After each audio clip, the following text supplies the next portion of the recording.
खुलुमबाय लोगोफोर, बेलासिनि बयनिसिमबो गोजोन हामलायथि बावहरग्रोनाय जाबाय। आं दिनै नोंथांमोननि सिगाङाव आरोबाव मोननैसो माखासे खौरां लानानै फैबावलायबाय।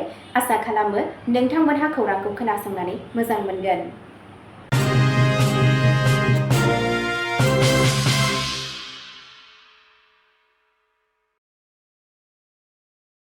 दिनैनि गाहाय रादाबफोराव दङ। बिटिसि बिधान सभानि जथुम्माया 9 अक्ट'बर खालि क'क्राझाराव जथुमगोन। 2025 मायथाइनि फिजिक्सनि नबेल बान्थाखौ सार्किटआव क्वान्टाम आनजाद नायनायनि थाखाय होनाय जाबाय। आसामआ रुंसारि जानाय नोगोरारिफोरखौ मान होनानै दैथायहरफिननो थाखाय श्रद्धांजलि स्किम बेखेवदों। उडिशायाव बिजेपिनि गागि दैदेनगिरिखौ गावनि न'नि बायजोआव गावथारदों। गारियाव अर खामनायनि जाहोनाव टेम्पो सालायगिरिनि जिउ खहा। आसामाव थाखो 9 नि फरायसाफोरनो बेसेन होनाङाजासे साइकेल होगोन आरो फरायसालिमा मासुल मददनि थाखाय 127 कौटि रां थि खालामबाय। आसाम सरकारा 3.8 लाख आइजोफोरनो हेफाजाब होनो थाखाय दानफ्रोमबो 410 कौटि रां अरुणोदय 3.0 लन्च खालामबाय। गिबि खौराङावनो दङ। बिटिसि बिधान सभानि जथुम्माया 9 अक्ट'बर खालि क'क्राझाराव जथुमगोन। बिटिसि एसेमब्लिनि जथुम्माया 9 अक्ट'बरनिफ्राय क'क्राझाराव जागायगोन। बड'लेण्ड टेरिटरियेल काउन्सिल बिटिसि बिधान सभानि फैगौ जथुम्माया फैगौ 9 अक्ट'बर 2025 अक्ट'बर खालि फुंनि 10 रिंगायाव क'क्राझारनि बड'फा नोगोराव खुंफुंजागोन। आसाम रायजो बेंगिरि लक्ष्मण प्रसाद आचार्यआ संबिजिरनि 174 से दफानि सिङाव जथुम्माखौ खुंगोन। बे जथुम्माया बड'लेण्ड ओनसोलाव जौगानाय, खुंथाय आरो सुबुं अनसायनायजों सोमोन्दो गोनां आयदाफोरनि सायाव सावरायगोन।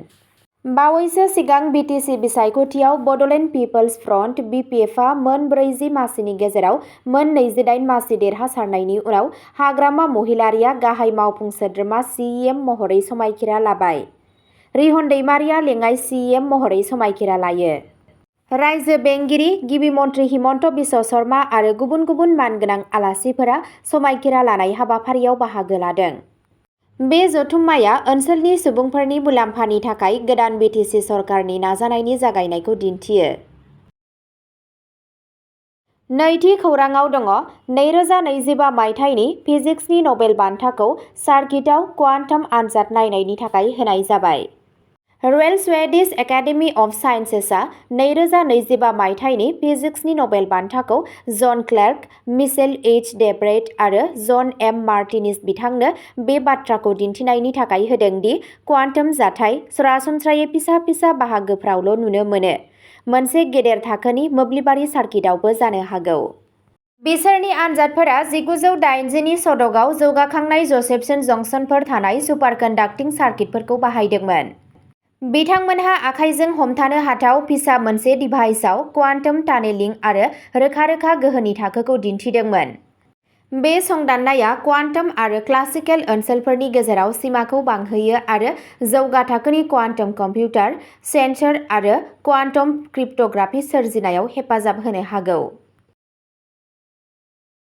थामथि खौराङाव दङ। आसामआ रुंसारि जानाय नोगोरारिफोरखौ मान होनानै दैथायहरफिननो थाखाय श्रद्धांजलि स्किम बेखेवदों। आसामाव सोरखारा जाय नखरफोरनि आंगो सुबुङा रायजोनि बायजोआव जिउ खोमायो बिसोरनि थाखाय मोनसे गोदान बिथांखि फोसावदों। बे स्किमखौ श्रद्धांजलि बुंनाय जायो आरो स्किमाव थैनाय सुबुंखौ मान होनानै आसामाव फैफिन्नायनि खोथा होयो। आसाम चिफ मिनिस्टार हिमन्त बिश्व शर्मानि दैदेननाय आसाम सरकारा श्रद्धांजलि स्किम जागायदों। बे बिथांखिनि थांखिया आसामनि बायजोआव थैनाय असमिया सुबुंफोरनि गोथै सह'खौ दैथायहरफिननाय थामहिनबा फैफिन्नायखौ मदद होनाय। बेखौ दिसपुरनि लक सेवा भवनाव मावख'आरि महरै बेखेवनाय जायो। माबोरै एप्लाइ खालामनांगौ बेनि सोमोन्दै गुवारै फोरमायथिखौ सेवा सेतु पर्टेलाव मोनगोन। गिबि मन्थ्रिया बुङो दि दानिफ्राय आसामनि फिसाज्लाफोर आरो फिसाजोफोर जाय रुंसारि जायो, रायजोनि बायजोआव गाव गावनि बिमा हादराव मानगोनां बिदाइ मोनगोन। बेनि थांखिया जाबाय बेफोरबायदि गोब्राब थासारिजों मोगा-मोगि जानांनाय समाव नखरफोरा उफेरा जेंनाजों मोगा-मोगि जाया। गोदान श्रद्धांजलि स्किमआ दुखुआव गोग्लैनाय नखरफोरखौ हेफाजाब होनो थाखाय सोरखारनि मोनसे अनफावरि हाबाफारि। ब्रैथि खौराङाव दङ उरिसायाव बिजेपिनि गागि दैदेनगिरिखौ गावनि न'नि बायजोआव गावथारदों। समबारनि मोनायाव उरिसा हादोरसानि बेरहामपुराव थानाय गावनि न'नि बायजोआव बिजेपि दोलोनि गागि दैदेनगिरि आरो उकिल पिटाबास पान्डाखौ गुलि गावनानै बुथारदों। पुलिसआ फोरमायनाय बायदिब्ला हरनि 10 रिंगासोआव मटर साइकेलाव थानाय सानै सुबुङा बिथांनि सायाव गुलि गावदोंमोन आरो उनाव खारखोमालाङो। पान्डाखौ गोख्रैनो एमकेसिजि मेडिकेल कलेज आरो देहा फाहामसालियाव लांनाय जायो, जेराव डक्टरफोरा बिथांखौ थैबाय होननानै फोसावो। बुथारनायनि जाहोनाव नसुंसेनि गेजेराव दुंहाव थासारि सोमजिदों। पुलिसआ नायबिजिरनायखौ जागायदों आरो दायनिगिरिफोरखौ सिनायथिनो थाखाय सीसीटीवी रेकर्डिं नायगासिनो दं। हादोरसा आफादगिरि मनमोहन सामलजों लोगोसे बिजेपिनि दैदेनगिरिफोरा देहा फाहामसालियाव थांनानै पान्डानि रुंसारि जानायाव दुखु फोरमायो। बिथांमोनहा बेखौ दोलोनि थाखाय मोनसे गिदिर खहा होननानै बुंदों आरो दायनिगिरिफोरनि हेंथायै गोख्रों राहा लानो खावलायो। बाथि खौराङाव दङ गारियाव अर खामनायनि जाहोनाव टेम्पु सालायगिरिनि जिउ खहा। समबारनि बेलासियाव सिलिगुरि बस्तियाव सासे टेम्पु सालायगिरिनि गारियाव हरखाबै अर खामनायनि जाहोनाव गोथाङैनो सावना होनाय मोनसे दुखुनांथाव जाथाया हजाइ जिल्लायाव सोमोनांहोदों। बोलि जानांनाय सुबुंखौ सिलिगुरि बस्तिनि थागिबि 11 बोसोर बैसोनि हरधन सूत्रधर होनना सिनायथि होनाय जादों। खौरां मोननाय बादिब्ला बिथाङा मोनसे हार्डवेयर दखाननिफ्राय अन्थाइ लद होगासिनो दंमोन। बे समावनो खारबाय थानाय टेम्पोनि इन्जिनाव मोनसे सन्देह गोनां मेकानिकेल गोरोन्थिनि जाहोनाव अर खामदोंमोन। सेकेन्डनि गेजेरावनो गारिया अर जोंब्लावजोबदों। जायगानि सुबुंफोरा बिथांखौ बासायनो नाजादोंमोन नाथाय फेलें जादों आरो सूत्रधरआ जायगायावनो जिउ गोमायो। टेम्पुआ रेजिस्ट्रेशन नम्बर AS02BC1927 दंमोन। बेनि उनावनो पुलिसआ फैनानै गोथै सहखौ बोखांनो हायो आरो पस्टमर्टेमनि थाखाय दैथायहरो। बेनि सायाव नायबिजिरनाया सोलिगासिनो दं। बे जाथाया जायगानि सुबुं समाजखौ जोबोर दुखु होदों। द'थि खौराङाव दङ आसामाव थाखो 9 नि फरायसाफोरनो बेसेन होनाङाजासे साइकेल होगोन आरो फरायसालिमा मासुल मददनि थाखाय 127 कौटि रां थि खालामबाय। आसाम सोरखारा मोनसे मख'जाथाव सोलोंथाइ हेफाजाब मावथांखिखौ गनायथि होदों। बे बिथांखि बादियै सोरखारि आरो सोरखारजों गनायजानाय फरायसालिफोरनि थाखो 9 नि फरायसाफोरा बेसेन होनाङाजासे साइकेल मोनगोन। 1,75,817 सेथि बोसोरनि ग्रेजुवेट फरायसाफोरनो फरायसालिमानि मासुलखौ सुख'नो थाखाय 126.97 कौटि रांसो गनायथि होनाय जादों।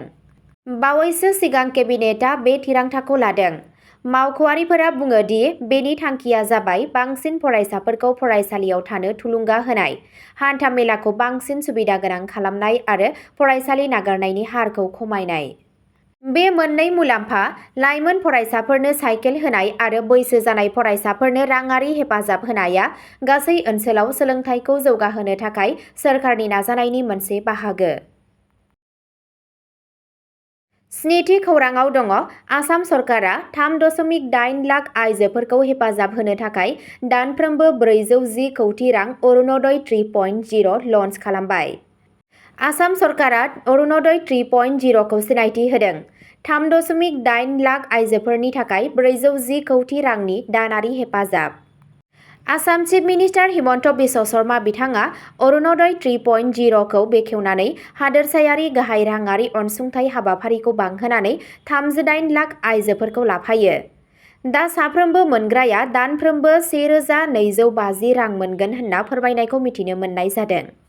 सोलिबाय थानाय थाखो 3.0 आ आइजोफोरखौ हेफाजाब होगासिनो दं आरो रांखान्थियारि गावसोनारनायखौ थुलुंगा होगासिनो दं। बे हाबाफारिखौ आसामनि 25,000 जायगाफोराव एखे समावनो मावफुंनाय जादों। फैगौ माखासे सप्ताफोराव बड'लेण्ड टेरिटरियेल रिजन (BTR) निफ्राय आरोबाव 6 लाख मुलाम्फा मोनग्राफोरखौ दाजाबदेरनाय जागोन, जायनि जाहोनाव गासै आइजोफोरा बांनानै 40 लाख जागोन होनना फोरमायनायखौ मिथिनो मोननाय जादों। हाबाफारिनि आखा-फाखाखौ जौगाहोनो थाखाय मोनफ्रोम जौगाखां ब्लकआव मुलाम्फा मोनग्राफोरखौ मदद होनो आरो जायगायावनो जेंनाफोरखौ सुस्रांनो थाखाय अरुणोदय हेफाजाबगिरिफोरखौ बिबान होनाय जादों। बेनि अनगायैबो मददनि थाखाय मोनसे थि हेल्पलाइन फसंनाय जागोन। अरुणोदय 3.0 जों लोगोसे हादरसा सरकारा 1 नबेम्बरनिफ्राय मोनसे गोदान हाबाफारि लादों। बे हाबाफारिनि गेजेरजों गासैबो रेशन कार्ड गोनांफोरनो रेहाय बेसेननि दालि, संख्रि आरो सिनि होनाय जागोन। बेजों लोगोसे गोदान संग्रा गेस हेफाजाब बिथांखिनि सिङाव मोनफ्रोमबो गेस सिलिन्डाराव 250 रांनि साबसिडिखौ होनाय जागोन।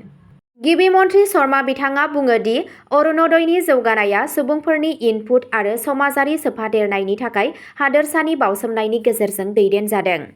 बिथाङा बे हाबाफारिखौ गुबुन हादोरसाफोरनि थाखाय मोनसे बिदिन्थि महरै दिन्थिदोंमोन, जेराव खालि राङारि अनसुंथाइनि अनगायैबो आइजोफोरखौ गोख्रों खालामनाय आरो थोंजों सरकारनि हेफाजाबनि गेजेरजों नखरारि मान-सन्मान लाबोफिन्नायनि सायावबो नोजोर होनाय जादोंमोन। अरुणोदय 3.0 आरो बेजों सोमोन्दो गोनां हाबाफारिफोरनि सोमोन्दै बांसिन मिथिनो थाखाय अन्नानै आसाम सरकारनि मावख'आरि वेबसाइटआव थां एबा नोंथांनि खाथिनि जौगाखां ब्लक मावख'जों सोमोन्दो लाखि। अब्ला दिनैनि खौरां फरायथिनाया एसेनोसै। गोजोन्थों।